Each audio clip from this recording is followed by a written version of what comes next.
Don't you guys just love a feel-good story? Like loving the way a story ends. It doesn't matter how hard it was in the process of getting to the end, but we love the ending. We love watching all the hard work pay off at the end of the story, whether it's a movie or a book. We love it. That's why we watch movies. That's why we read books. We love the story. We love the ending. I love watching movies where even though I know that the guy and the girl, they're going to break up, but then at the end of the movie, through growing together and their relationship strengthening, they're going to get back together. I love watching the movie where the sports team just looks like they have no chance. But at the end, I know they're going to win the championship, or they're going to win the big game against the big bully team that they have to play against. I love the feel-good stories. And I think part of it is because we want to cheer for the people who go through the hurt, who go through the pain, who work for it, who put in the time. And then in the end, the work pays off, and we get to see the ending that we knew was coming.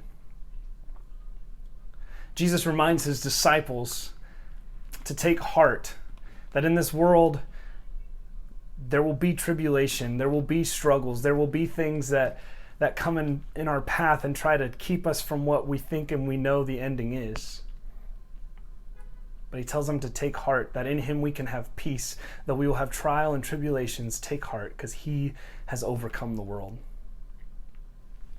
I'm hoping that today, that as I read this next part, that I can remind you of how your story ends. No matter how much pain, no matter how much sorrow, no matter how much mourning we have to walk through in this life, we know how our story ends.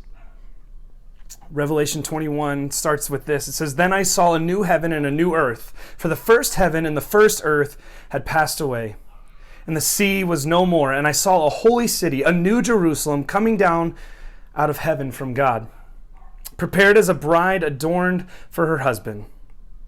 And I heard a loud voice from the throne saying, 'Behold, the dwelling place of God is with man. He will dwell with them, and they will be his people, and God himself will be with them as their God. He will wipe away every tear from their eyes, and death shall be no more. Neither shall there be mourning, nor crying, nor pain any more, for the former things have passed away.' And he who is seated on the throne said, 'Behold, I am making all things new.